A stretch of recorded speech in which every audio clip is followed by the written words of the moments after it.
राधे राधे। सभी भक्तों को नवरात्रों की शुभकामनाएं। शारदीय नवरात्रे प्रारंभ हो गए हैं। चारों तरफ नवरात्रों की धूम मची हुई है।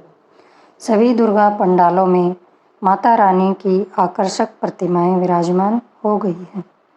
लेकिन क्या आप जानते हैं कि नवरात्रे क्यों मनाए जाते हैं और नवरात्रों की शुरुआत कब और कैसे हुई? तो चलिए जानते हैं उस कहानी को जो काल के गर्त में छुपी हुई थी, जो सत्य और न्याय की अमर गाथा है। ये कहानी उस शक्ति की है जिसने अंधकार को प्रकाश से पराजित किया है। ये कहानी उस माँ की है जो अपने भक्तों की रक्षा के लिए, अपने बच्चों की रक्षा के लिए शेरनी बन जाती है। प्रिय भक्तों, आज की कथा अत्यंत ही ज्ञानवर्धक और प्रेरणादायक है। आप सबसे विनम्र निवेदन है कि कहानी शुरू से अंत तक अवश्य सुनें, क्योंकि शास्त्रों में कहा गया है कि अधूरी छोड़ी गई कथा दुख और पाप का कारण बनती है। इसलिए इस कथा को अंत तक अवश्य सुनें। बहुत समय पहले महिषासुर नाम का एक राक्षस था। महिषासुर का जन्म एक महिष अर्थात भैंसे और एक दानवी के मिलन से हुआ था। उसकी माँ ने उसे मरते समय यह आशीर्वाद दिया था कि उसे कोई पुरुष नहीं मार सकता। यह वरदान उसके लिए अभिमान का कारण बन गया। बचपन से ही महिषासुर में असाधारण शक्तियाँ थीं। वर्षों तक कठोर तपस्या करके उसने ब्रह्मा जी को प्रसन्न किया और वरदान मांगा कि कोई भी पुरुष, देवता, दानव या इंसान उसे मार ना सके। ब्रह्मा जी ने उसे यह वरदान दे दिया। वरदान पाकर महिषासुर की नज़र स्वर्गलोक पर पड़ी। उसने स्वर्गलोक पर आक्रमण कर दिया। इंद्र ने वज्र से प्रहार किया, लेकिन उस राक्षस पर कुछ असर नहीं हुआ। देवताओं की सभी शक्तियाँ महिषासुर के आगे फेल हो गई।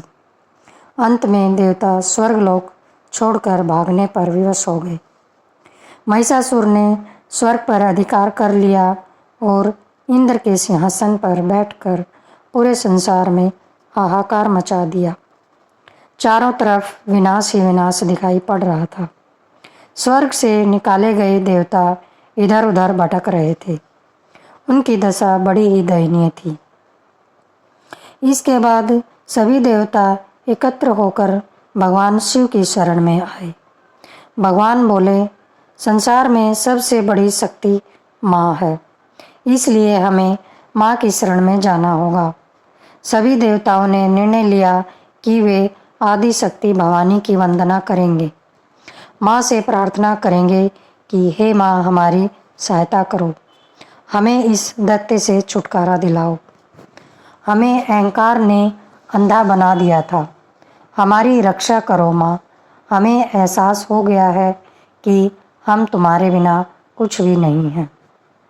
भगवान विष्णु ने कहा, माँ भवानी, तुम इस संसार की रक्षक हो, तुम हमारी रक्षा करो, हम तुम्हारी शरण में आए हैं। भगवान शंकर ने कहा, हे आदि शक्ति, तुमसे ही मैं पूर्ण हूँ, तुम मेरी शक्ति हो, तुम्हारे बिना मैं शव के समान हूँ, इसलिए तुम हमारी सहायता करो। ब्रह्मा जी ने कहा, हे माँ जगदम्बा, तुम जगत जननी हो, तुम ही उस दैत्य का संहार कर सकती हो। अन्य देवी देवताओं ने भी करुण पुकार के साथ माँ को पुकारा और इस तरह से उन्होंने माँ का आह्वान किया। 3 दिन तक माँ को पुकारते रहे। अचानक आकाश से एक प्रकाश उत्पन्न हुआ, जिससे पूरा ब्रह्मांड चमकने लगा। उसी प्रकाश से माँ दुर्गा प्रकट हुई। उनकी आँखों में करुणा और शक्ति दोनों झलक रही थी। उनके 10 हाथ थे, 10 हाथों में अलग अलग शस्त्र थे। माँ दुर्गा को देखते ही देवताओं का भय मिट गया और उनके दिलों में आशा जगी। सभी देवताओं ने भी अपनी अपनी शक्तियाँ माँ को प्रदान कर दी। भगवान शंकर ने अपना त्रिशूल माँ को भेंट किया। इसके बाद भगवान विष्णु ने अपना सुदर्शन चक्र दिया, इंद्र ने अपना वज्र दिया, वरुण देव ने शंख और अग्नि देव ने आग दी। इस तरह से सभी देवताओं ने अपनी अपनी शक्ति माँ को दी, जिससे माँ का तेज पहले से भी और अधिक बढ़ गया। हिमालय राज ने माँ को दिव्य सिर प्रदान किया। देवताओं ने माँ की पूजा अर्चना करके माँ की जय जयकार की। माँ ने अपना शंख बजाया और उसकी आवाज़ तीनों लोकों में गूंज गई। महिषासुर माँ के शंख की आवाज़ सुनकर सेना लेकर हिमालय पर पहुंचा। वह माँ दुर्गा के रूप सौंदर्य को देखकर अत्यंत ही मोहित हो गया और माँ को अपनी रानी बनाने का विचार करने लगा। महिषासुर अपनी सेना को युद्ध के लिए आगे भेजता है, लेकिन एक ही प्रहार से उसकी सेना विध्वंस हो जाती है। महिषासुर को एक एक करके अपने बहुत से योद्धाओं को युद्ध के लिए भेजा, लेकिन माँ ने सभी को मृत्यु के पार भेज दिया। अंत में महिषासुर युद्ध के लिए आया। उसने पूरी शक्ति के साथ माँ पर प्रहार किया, लेकिन माँ निर्भय थी। माँ त्रिशूल अन्य अस्त्रों से हर वार का जवाब दिया। 9 दिनों तक यह भीषण युद्ध चलता रहा। महिषासुर ने आखिर में अपना असली रूप दिखाया, यानी आधा इंसान और आधा भैंसे का। माँ ने उसके सीने में त्रिशूल घोंप दिया और अपना एक पैर उसके सीने पर रख दिया। इस तरह से माँ ने महिषासुर का अंत कर दिया। देवताओं ने माँ की स्तुति गाकर फूलों की वर्षा करी। उन्होंने कहा, माँ ने देवताओं के अहंकार का भी अंत किया है।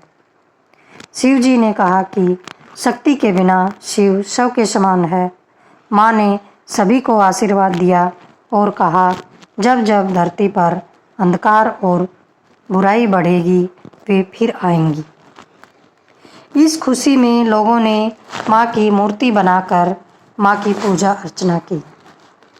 तब माँ ने आशीर्वाद देते हुए कहा, तुम हर साल मेरी मूर्ति की स्थापना कर मेरी पूजा अर्चना करो, मेरे 9 रूपों की आराधना करो।